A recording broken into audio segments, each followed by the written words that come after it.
The reason I'm saying this, you have to understand, this isn't my charge. I'm telling you what they say. After that article came out, they were around town here saying, we caused that article on Scientology on behalf of Eli Lilly. You have affidavits? Let me tell you what else I have. You have affidavits? From them, of course not. You think they admit it? Well, I mean... but they're the ones who said it. You're saying they said it. Let me tell you what I do have. Let me tell you what I do have. Go ahead. I go one step further. I then later found out, and you didn't know this, that Eli Lilly ordered a reprint of 750,000 copies of Time magazine before it came out, reported in the Washington Post. But most importantly, here's what I do have. I put in a call to the people, the advertising firms who set this up. I called up JWT, J. Walter Thompson in New York. I spoke to the CEO. He said he would look into it and get back to me. He never did.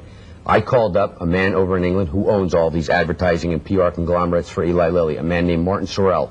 Ted, I asked him 10 times on the phone to deny that he had set this up on their behalf. He wouldn't do it. All right. We put in a call to Eli Lilly. Their response was, we can neither confirm nor deny. This is a pretty heavy allegation I'm making. I'm only making it because what I heard from their people, and they won't deny it. So for you to challenge me on it, you have to understand they're not challenging me on it. And furthermore, our story that came out in USA Today covers this entire matter. They haven't called in once to correct any fact in it. When you say your story, you mean your advertisement? Well, there was actually an insert in there that laid out the entire way that came about. Let us get back during the few minutes we have left in this broadcast to discussing Scientology a little. And I made a suggestion at the beginning of this program, or near the beginning of the program, that in order to progress within your church, it costs money, right? If I'm poor, how far can I progress? Pretty far. How far? Well, I'll tell you this, by the time you start getting anywhere near the top, I guarantee you wouldn't be poor anymore, because generally people in Scientology do better if they honestly make it. But let us assume there are some folks out there who are just poor. They don't have any money, they don't have any friends or relatives who have money. Is this the right religion for them? Oh, absolutely. This is the right religion for anybody. In Scientology, you're dealing with yourself. You see, here, we have this in common with all religions of Earth. All religions of Earth try to help man to be better and to cause him spiritual improvement. Now, most in the Judeo-Christian society, they say if you have faith and you live your life, that you'll achieve spiritual salvation in the afterlife. We believe in spiritual salvation, but in the here and now. Oh, I think, and that's what we deal with. I think both Judaism and Christianity, or the proponents of those two religions, would argue with you that they certainly set forth quite a number of rules and recommentions. Oh, and now, I'm not disputing that. I am not trying to badmouth any other religion. And Ted, I would never do that. All I'm saying is that they have their way. What's different in Scientology is how we approach it. There are higher levels of awareness as a spiritual being, and that's what we're dealing with in Scientology.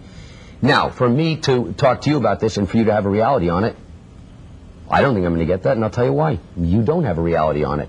You see, Scientology is a very personal thing. You ask why somebody would do it. I'm not making the claims for the church, Ted. Millions of Scientologists around the world are making that claim. You ask them, they are happier, they do feel they're more able, they do better in life, they know it has helped them. They say it. You can't take that away, and just like I wouldn't take that away from any other religion, when somebody then comes about and says that Scientology doesn't do that, are they telling me I don't have my own feelings? No, I'm just asking you, and it strikes me as a reasonable question, but if you can't answer it, you can't answer it, that there must be a way of explaining, without going into any of the innermost secrets of the Church of Scientology, and I understand your church has some secrets. There has to be a way of explaining what it is you do that's different. What it is that we do? That's not very difficult at all. We approach it on a one-on-one basis. There is absolutely a technology of Scientology. There's a philosophy which covers the subject of life. I started talking about communication earlier on. Well, of course, it covers interpersonal relationships, a million subjects. I don't have enough time all night to go into them. But separately, there is a technology that's applied to you as an individual. Actual one-on-one counseling, where you look. Well, number one, you have to understand the first premise. You are a spiritual being. You look. You find out more about yourself, who you are, where you have been. A man who can look back and do that is a very courageous individual. A lot of that includes looking back on your own past and areas where you went astray. That's similar to other religions. It's also similar to psychiatry. Listen, I'm not similar to psychiatry at all. I brought one piece of paper here because I knew this was going to come up. This is psychology, which covers the subject of religion. It's called religiosity and pre-Oedipal fixation. Let me stop you 1 second. I just want to tell any members of our audience who may just have joined us and not have been with us, my guest is David Miscavige. You are now the head of the Church of Scientology. Yes. That's, right. Okay, please. This is what they say about religion. They say abstract. Religion. Who is this again? This is out of the Journal of Genetic Psychology. This is March 1985. And I want you to understand why I don't like being compared to these people, because I'm in a completely separate realm. Religious belief and observance derive from pre-Oedipal oral and anal drives according to psychoanalytic theory. Specifically, belief in deity and such concepts as the afterlife are consonant with oral needs for nurturance from an omnipotent benefactor, coupled with the denial of death. Observance of ritual, and particularly church attendance, is a function of the anal need for regular activity and the anal compulsive need for regularity and repetitiveness. This is an offense to any religion. I am not like these people. We deal with the spirit. They say man's a body. We separate right there. We're interested in bringing persons to a higher plane. They deal with the neurotics. They want to bring him up and tell him how to solve his problems. In Scientology, Ted, we want to bring the individual up to a higher level ability so that he's more intelligent, he has better reaction time, he's more able and intelligent so that he can handle his life better. Now you've handled something.